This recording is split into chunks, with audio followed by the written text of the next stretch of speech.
सबको ओम नमो नारायण।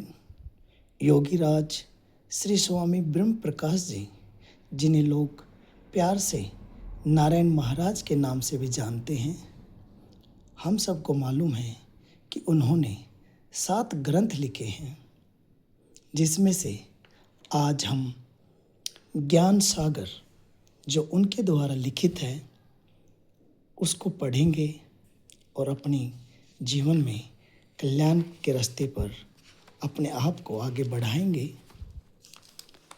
तो सबसे पहले उन्होंने भूमिका लिखी है, ओम नमो नारायण भूमिका। यह ग्रंथ सबके पढ़ने के लिए है। ब्राह्मण, क्षत्रिय, वैश्य और शूद्र और स्त्री पुरुष, इसको सभी को पढ़ने का अधिकार है। इसमें ईश्वर भक्ति के अलावा और कोई विषय नहीं है, न किसी का खंडन मंडन है। ईश्वर भक्ति का प्रकाश और अपने जीवन के दुख लिखे हैं। इसको ध्यान देकर पढ़ना और मेरी गलतियों को माफ़ करके इनको शुद्ध करना। मैं विद्वान नहीं हूँ, इसीलिए मुझको क्षमा करना। ब्रह्म प्रकाश। ये विषय सूची है जहाँ उन्होंने प्रकाश डाला है। जीवन के जितने भी हमारे अंदर संशय हैं या हमारे प्रश्न हैं, उन्होंने उसका विस्तार से उनके बारे में लिखा है। उनके 7 ग्रंथ हैं, उसमें से एक ग्रंथ में से पहला अध्याय ओम नमो नारायण। जीवन यात्रा संक्षेप से लिखता हूँ, क्योंकि आत्मज्ञान दूसरी किताब में विस्तार से लिख चुका हूँ। लिखने का कारण है वैराग। मेरे अनेक शरीर हो चुके, पता नहीं कौन से में क्या किया है। अब मुझको विचार हुआ कि तैने कोई अच्छा कर्म नहीं किया, क्योंकि बचपन में बेल निकली, 12 साल रही, बहुत दुख भोगे, फिर आँख दुखी, 6 साल बहुत दुखी रहा, 2 बार ऑपरेशन हुआ, फिर भी अंधा हुआ। फिर महात्माओं की तथा भगवान की कृपा हुई, जिससे मुझे रोशनी मिली। माता पिता, भाई बहन, कोई मेरे दुख को नहीं बता सका।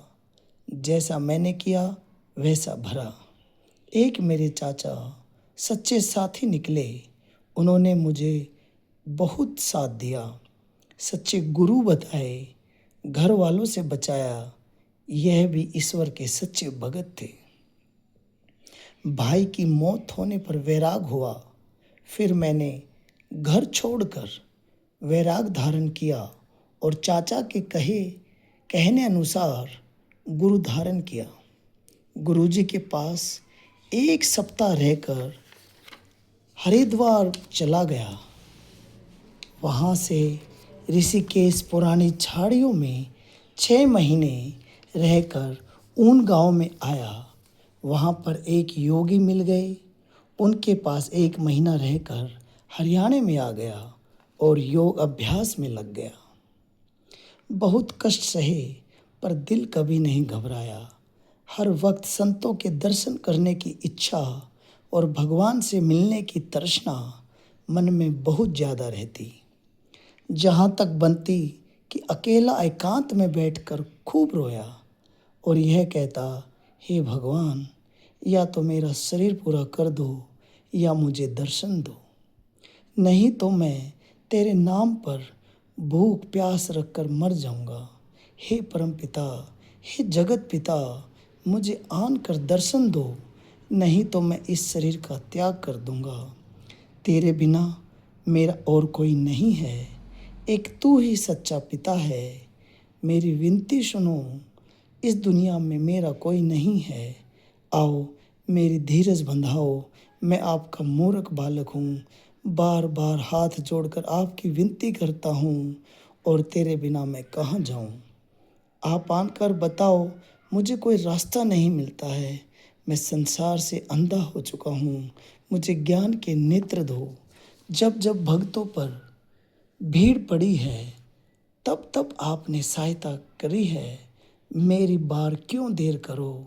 मेरा मन चोर बनकर मेरी शांति धन को लूटता है और तृष्णा ठगनी से मिलकर बहुत ऐब करता है। तृष्णा ठगनी अहंकार की स्त्री है। काम क्रोध मोह लोभ इसके बच्चे हैं। ये मुझको दिन रात दुखी करते हैं। इनसे मुझे बचाओ। हाय, मैं कहाँ जाऊँ और मेरा कोई नहीं है। जब ऐसे रोता तो मुझे प्रतीत होता जाने तेरे पास कोई आकर लाइट चाहता है। फिर मैं आँख खोलकर देखता तो मुझे बहुत शांति मिलती। फिर मैं बहुत मग्न होकर उस मालिक के प्रेम भरे सुर से गाने गाता और हर वक्त अकेला रहता। कभी प्रेम में मगन होकर यह कहता कि हे भगवान, मुझे सांप रूप में दर्शन दो। कुछ देर में सांप आकर मेरे पास खड़ा हो जाता। फिर मैं दर्शन करके बहुत मग्न होता और मालिक के गुण गाने लग जाता। और जब ध्यान में बैठता तो गुरु की शक्ल में आकर आगे खड़े हो जाते थे। कभी शिव जी के रूप में दर्शन देते थे, कभी शेर बगैर और राक्षस भयानक रूप दिखते। फिर भगवान प्रकाश दिखाकर भय को दूर करता। कभी दुनिया के लोग इल्जाम लगाकर बहुत दुखी करते थे। फिर भगवान ने कृपा करी, सच्चा सतगुरु बनकर भरम अंधेरा हटाया और अंदर ही सब कुछ दर्शाया और अपनी गोद में बैठाकर सच्चा ज्ञान दिया। पहला अध्याय समाप्त हुआ। ओम नमो नारायण।